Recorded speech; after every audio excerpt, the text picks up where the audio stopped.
Good morning, YouTube, and welcome to another Commute with Faery. I am Krymsyn Faery, and this is episode 8 with Commute with Faery. Still have not figured out the whole mounting thing. I've been actually very sick since Labor Day weekend. I know I mentioned it in one of my past videos that I just recently did, and the cough seems to not quite go away yet. So I'm driving to work, and it's extremely foggy today. I don't know if you guys can see basically the white outside the car. Very dense fog. Luckily for me, there seems to be very little traffic, so I'm just kind of driving at my leisure. But today I want to talk to you again about my bipolar stuff. I have been on a waiting list to go see a psychiatrist. They're the doctors that prescribe medicines, to talk to them about what I'm on, how I feel it's doing for me, and other things like that. And I don't know if I actually told you guys, but I can't remember the date that I did that special for episode 5, I think it was, or 3, whichever one was the one that's labeled special, that I talked about my bipolar. I think that was pretty close to around the time that this all happened. Well, I won't get too detailed, but I ended up doing something in the very beginning of August that totally detoxed my body, and I did not realize that in doing the detox, it was going to flush my meds along with all of the toxins in my body, and it flushed all the bipolar medicine that had been built up in my system for a long time. And I went into very crazy psycho mode and wanted to go to a hospital and get actual help. And I felt like I was put in a hard position because I was afraid of losing my job if I did something like that. I was afraid of being labeled as being that crazy person. So I ended up not going to the hospital.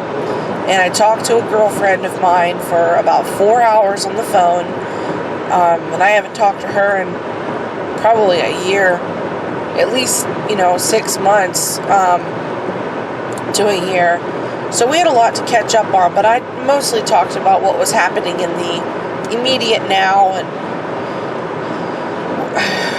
we just kind of talked through it. And then I realized that I didn't need to go check into a hospital. All I really needed was to talk to somebody about my problems and, get that off my chest. Let me see. I don't want to lose my train of thought because I'm so sleepy right now. So while I was talking to her, Wolf had made the discovery that the stuff I was using to detox with was flushing my meds. So I stopped that immediately, and it takes about 3 weeks for the medicine to build back up in your system once you start from ground zero. What the hell, dude? Come on. You wanted to pass me. Anyway, so finally, by the end of August, I felt normal again. But there were other side effects that I didn't like that I really don't want to share because they're very private. So finally, on September 9th, I got in to go see my psychiatrist that I'm going to be seeing from now on, that I've been on a waiting list for like 4 months for. And she asked me some questions about some bipolar symptoms, if I acted like this, and this, and I said no. Well, I guess I should tell you because this is about bipolar.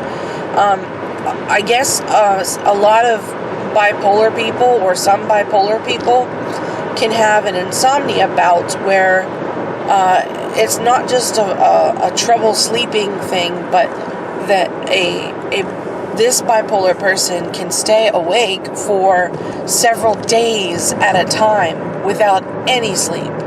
And no, not me. I can't.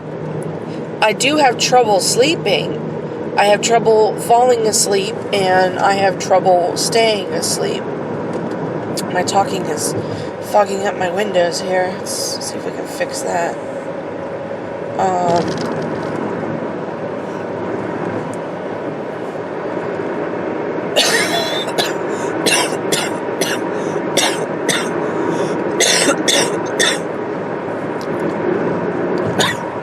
Sorry, guys.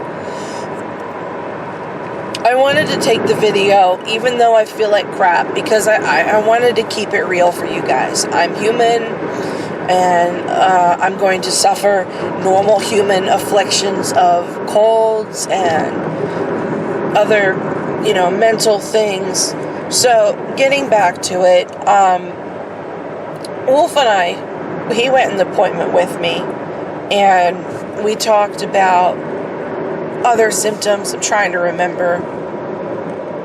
She mostly focused on the sleeping thing. She asked me if I was sleeping okay. I told her not really, because I do recall tossing and turning, and I take melatonin to help me get drowsy at night, because that's a natural thing that your body already produces.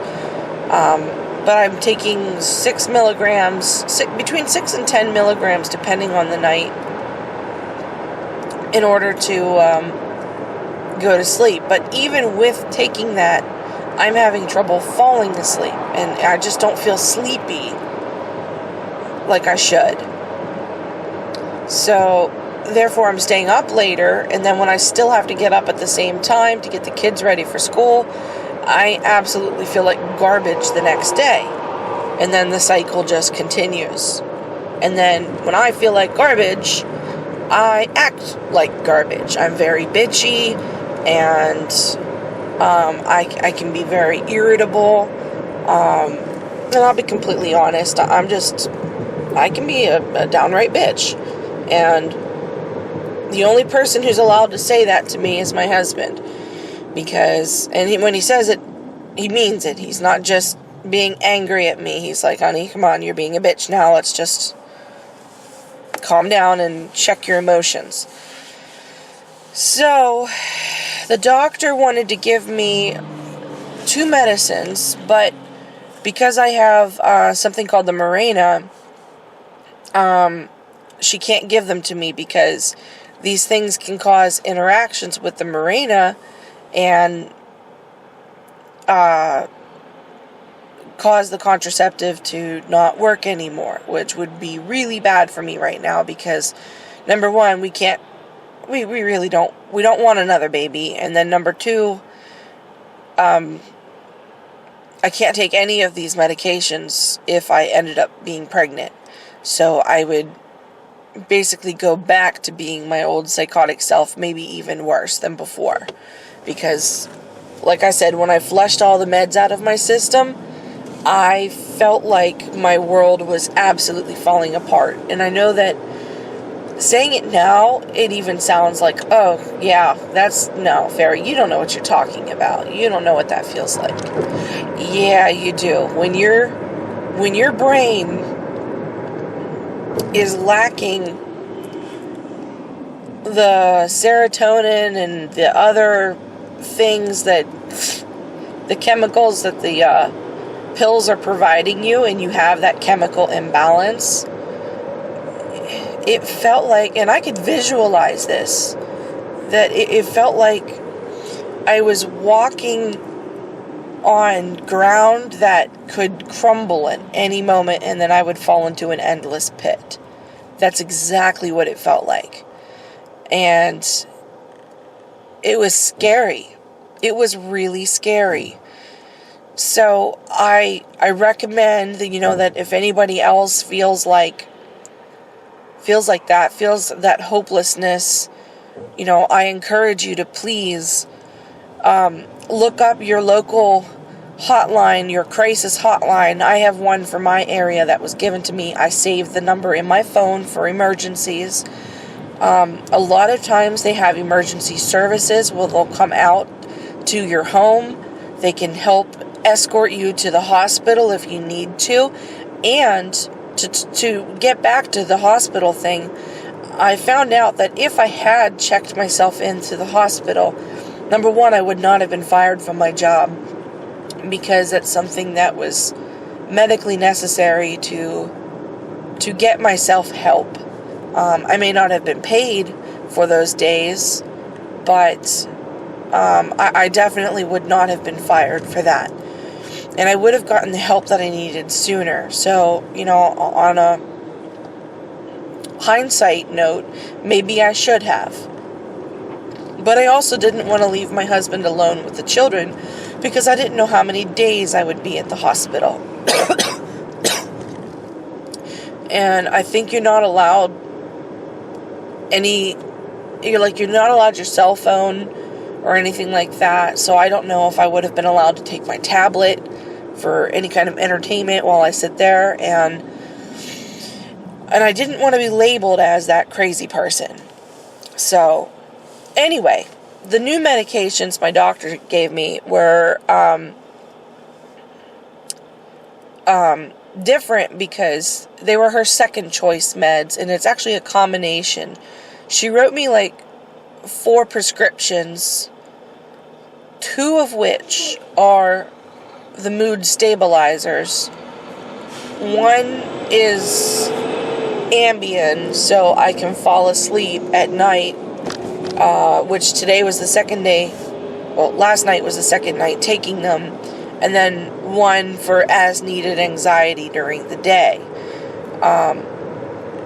So yesterday at work was my first full day going on these new meds, and the Ambien that I had taken made me feel like I was in a fog for at least half my work shift.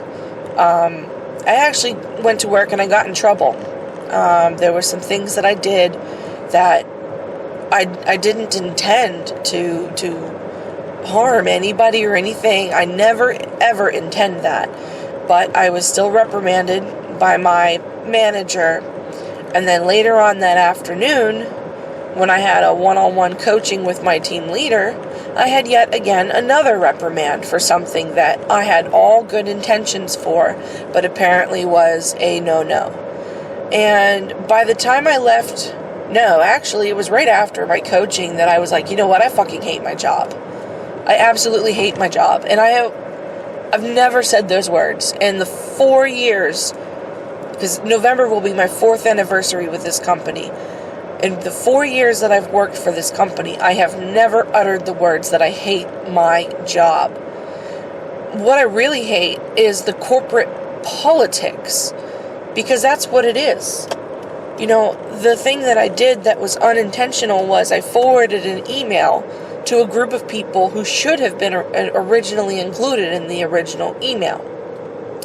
My team leader, told me that they were supposed to get that email. So when I saw it and I read it and I saw that no, that wasn't correct, that she forgot them, I just courteously forwarded the whole email to that group of people. And I even got thank yous from that group of people, because I used to be part of that group of people before I got hired into the department I'm in now. And apparently it was a breach of company protocol, because it needed to be reworded in a more professional manner for this secondary group of people, which I think is absolutely bullshit. It's bullshit. And I'm venting and I'm sorry. Getting myself all worked up again. So today's day 2. Here's the thing, guys. I know I told you I started my own second business. I want to have it take off. Originally, I wasn't sure if I wanted to quit my job that I work, Monday through Friday and blah, blah, blah, because it's stable. But you know what? I want to get really good at this new job, or this new self-employed business, and I want to say fuck you to these motherfuckers. Because I honestly feel like I'm going to be overlooked again when it's time for another promotion, which will be coming up in 2 months. The budget will be approved for adding more people to our team, and they want to hire another team leader. I want to be that team leader. I've been applying to be a team leader. This would be my 5th application, and my last application, I was told in my "we're sorry we did not promote you" meeting that the reason, what she said was, she said, "Faery, you are the best representative that we have on the floor, but we do not think that you are ready to be a team leader because you lack coaching experience." Well, motherfuckers, I can't get coaching experience because you took my mentoring away. I used to mentor new hires, which is coaching experience, and they took that away from me. And I asked to be put back once I got a new status of my job. I asked to be put back as a mentor, and they said, "Oh, well, you can be a mentor, but there's a waiting list now. We have to get approval to add more people." And then when I got hired into this department that I'm in now, I asked my boss at the time, the one that hired me, I said, "Okay, well, I'm on a waiting list for mentoring. Can I still mentor while being in this department?" And he said, "Well, really, we need you here because the phones are so busy," and they really are. He said, "But I will allow you 1 day a week to do mentoring so that you can still gain that experience." Let's see. I was hired in that department of Thanksgiving last year, so it was November 27th, and it's now September 11th. Today is 9/11, and I have yet to mentor. Now, I know why. Our call volume is so high that we are below, what's it called? I forget what it's called. It'll come to me too. Basically, we are supposed to answer the phones within a certain amount of seconds, and if we don't, then our statistics fall. Service levels. I knew it was going to come to me. They're called service levels. Service level is level of availability and answering phones. So our service level is supposed to be 85% and above, which means 85% of calls are answered within so many seconds. Anything that's out, further than those seconds, or if customers hang up before a customer or a rep answers a phone, or if they leave a voicemail, if it gets that far, then those hurt the service level numbers. So I know that our company told us that we were like at a 70-something% service level, and that's as the entire customer service. I work at a call center, in case you haven't figured it out.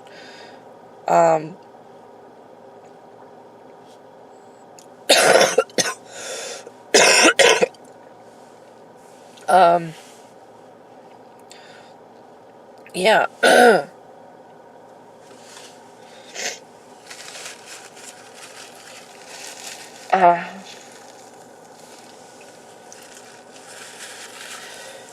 Well, alright.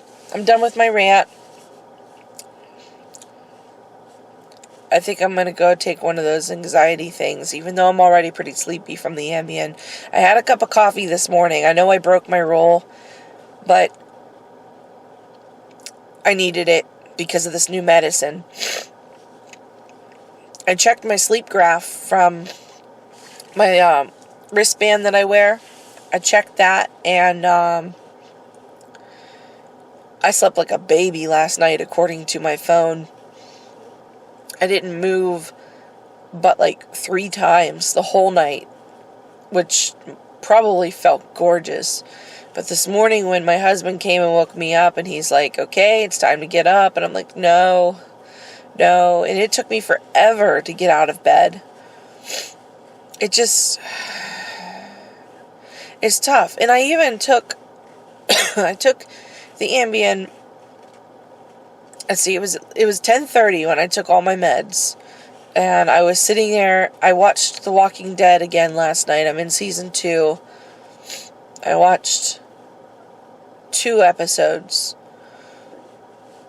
I still wasn't sleepy at the end of the second episode, but I decided to go to bed anyway because I figured that I would be able to fall asleep and then stay asleep.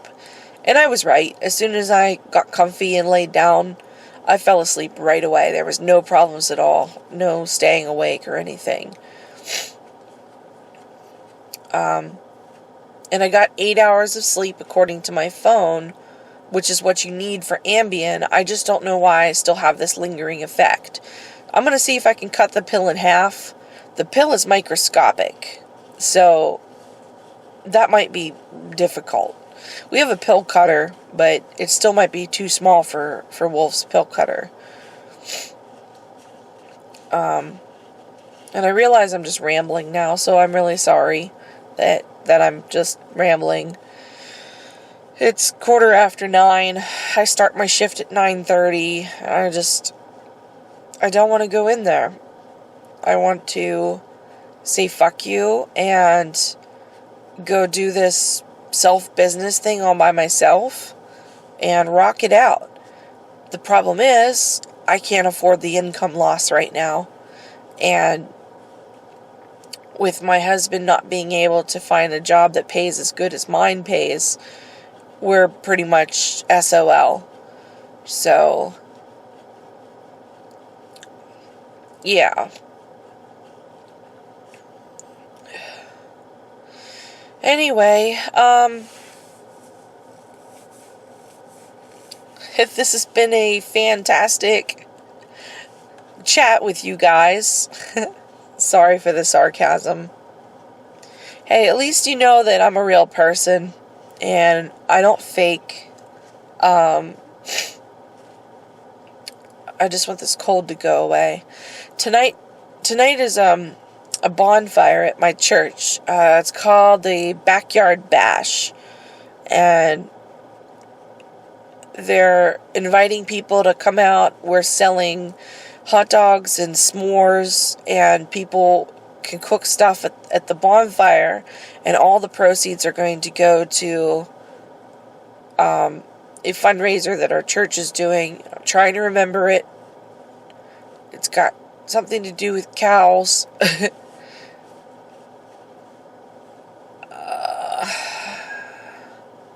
Yeah, it escapes me. I forget. I was going to say it's 4-H, but it's not 4-H. It's something else, and it has a cow in it. That's pretty sad.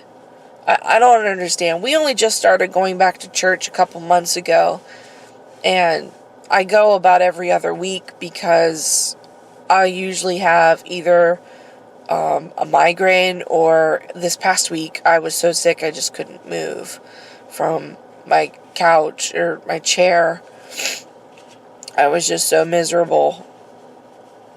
Ugh, it sucked.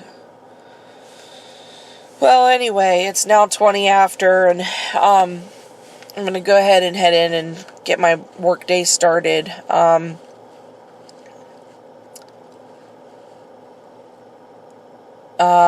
Let me know if you have any questions about anything, especially bipolar stuff. I'm completely open about it if you have any questions. If you think you experience any kind of bipolar-ish symptoms, I encourage you to talk to your doctor. It's it can be very dangerous left untreated. My mother, I know, is bipolar, but she has never been diagnosed, and she's just like, she's like a ticking time bomb whenever you're talking to her, and she'll just explode at you for no reason. But people have been known to be so violent that they can murder. And that's a true story. I watched that on one of those coroner things. Dr. G, I think is what her show is called. And I don't know, I was kind of into the morbid stuff. I think it was on TLC. And where she does autopsies and stuff. And she was doing one on somebody who had bipolar, who had killed somebody, but had also somehow had a heart attack or something like that. So,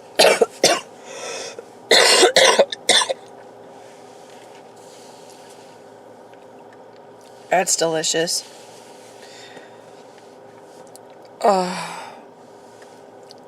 Anyway, I'm okay. I'm done. I'm calling it.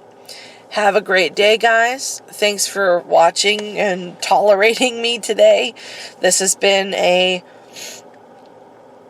another Commute with Faery, and I will talk at you next time.